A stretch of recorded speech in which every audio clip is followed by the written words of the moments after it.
Hello বন্ধুরা, সবাই কেমন আছো? আমি খুব ভালো আছি। আজকে দেখো নতুন একটা গজার রেসিপি নিয়ে আমি হাজির হয়েছি, যেটা কিন্তু মিষ্টি রসের মধ্যে দেওয়া গজা নয়, এটা কিন্তু ভাজা গজা, যেটা খেতে খুবই কিন্তু সুস্বাদু লাগে আমাদের খেতে। আর এগুলো যদি আমরা বাড়িতে ভেজে রাখি তো বিকালে চায়ের সাথে এগুলো কিন্তু খেতে খুবই সুন্দর লাগে। আর এগুলো কিন্তু 1 থেকে 2 মাস কিন্তু স্টোর করেও আপনারা রেখে দিতে পারবেন, আর যখন খেতে ইচ্ছা করলে টুকুস করে খেয়ে নিতে পারবেন। আর এই গজাগুলো এতটাই গরম ছিল যে আমি ভেঙে দেখাতে পারছিলাম না কতটা খাস্তা হয়েছে, লেয়ারগুলো হচ্ছে দেখেই তো বুঝতে পারছেন।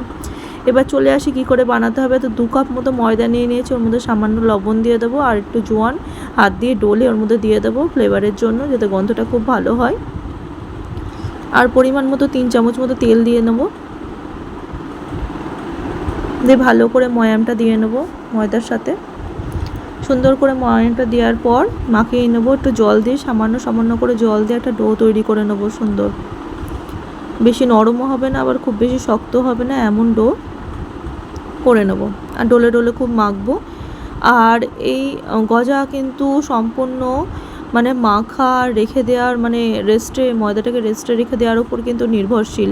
কারণ এটাকে মানে মেখে সঙ্গে সঙ্গে বানালে কিন্তু জিনিসটা ভালো হবে না।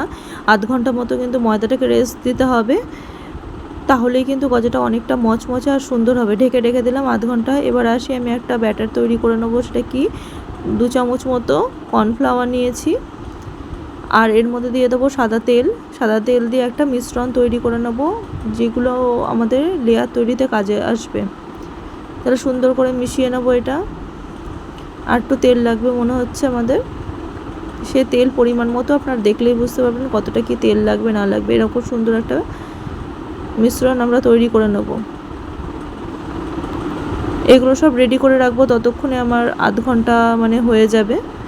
আধ ঘন্টা হয়ে গেলে আবার ময়দাটাকে ভালো করে মেখে নেব, মেখে নিয়ে লেচিগুলো কেটে নেব সুন্দর করে।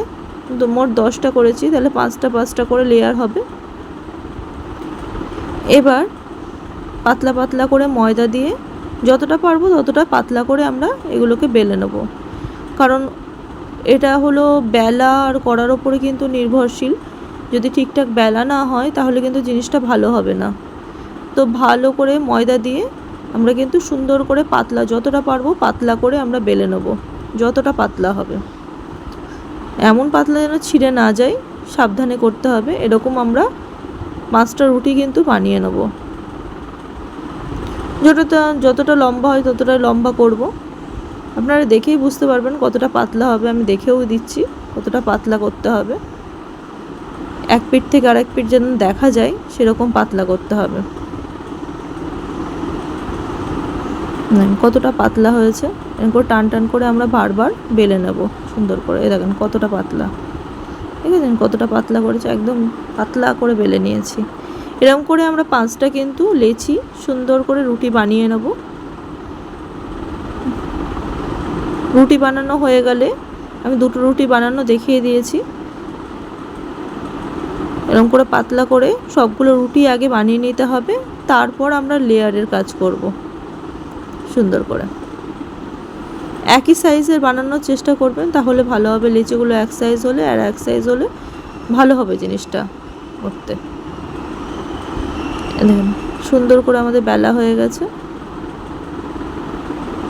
এবার কি করব, এবার প্রত্যেকটা রুটি নেব, তার উপর এই যে মিশ্রণটা বানিয়েছিলাম কর্নফ্লাওয়ার তেলের, সেই মিশ্রণটা এরকম করে লাগিয়ে দেবো। লাগিয়ে দিয়ে পরে রুটিটা দেবো আবার, তারপরে আবার রুটির মাথায় আমরা আবারও লাগিয়ে দেবো। এরকম করে পরপর কিন্তু আমরা 5টা রুটির লেয়ার করব সুন্দর করে। পুরোটা মিশ্রণটা কিন্তু ভালো করে লাগাতে হবে, তাহলে কিন্তু লেয়ারগুলো ভালো করে খুলবে। মিশ্রণ যদি লাগানো ভালো না হয় কিন্তু তাহলে কিন্তু লেয়ারগুলো খুলবে না, সুন্দর করে লাগাতে হবে। আর এই ধরনের স্ন্যাক্স যদি আমরা বাড়িতে সন্ধ্যাবেলা মানে বানানো থাকে, তাহলে সন্ধ্যাবেলা সবসময় তো খাবার রান্না করতে তো ভালো লাগে না, তখন আমরা কিন্তু এগুলো আমরা খুব ভালো করে খেতে পারি চায়ের সাথে বা এমনি। এবার আমরা আবারও বেলে নেবো পাতলা পাতলা করে, কারণ অনেকটাই 5টা রুটি দেওয়া মানে অনেকটাই মোটা হয়ে গেছে। সুন্দর করে বেলে নেবো, আর যাতে ভেতরে কোনো বায়ু না থাকে। এবার 5টা দেওয়ার পরে কিন্তু আমাদের রুটির সাইজ আর বেলনি চাকতিতে ধরছিল না, তাই জন্য আমি সরিয়ে নিয়ে এরকম করে ধারগুলো ভালো করে বেলে নিচ্ছিলাম, কারণ ভালো করে না বেলে জিনিসটা মোটা মোটা হয়ে থাকবে, ভালো লাগবে না, আর ভালো বানানোও হবে না। তাই জন্য জিনিসটা কিন্তু খুব ভালো করে বেলে নিতে হবে। দেখেন কতটা আমাদের বেলনি চাকতির বাইরে চলে গেছে। এবার এরকম করে রোল করে নেব সুন্দর করে। এবার এরকম করে ভালো করে একটুখানি ডোলে ডোলে গোল করে নেব। এবার এরকম ছুরি দিয়ে ছোট ছোট টুকরো কেটে নেব।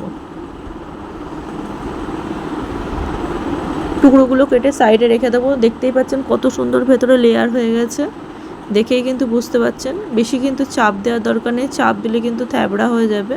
দেখেন কতটা সুন্দর লেয়ার হয়েছে ভেতরে, বোঝাই যাচ্ছে, দেখেছেন কতটা সুন্দর লেয়ার হয়েছে।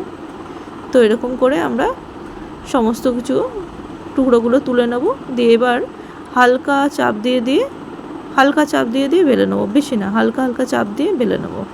সবকটা এরমভাবে আমরা কিন্তু বেলে নেব। এর মাঝেই কিন্তু আমি ওইদিকে তেল বসিয়ে দিয়েছি। তেলটা কিন্তু হালকা হালকা গরম হলেই আমরা তেলের মধ্যে ছেড়ে দেবো। বেশি কিন্তু উত্তপ্ত তেলের মধ্যে দিলে জিনিসটা ভালো হবে না। তেল হালকা হালকা গরম থাকলেই, হালকা গরম হলে ওর মধ্যে ছেড়ে দেবো। আর এটা হবে সম্পূর্ণ লো হিটে এই ভাজাটা।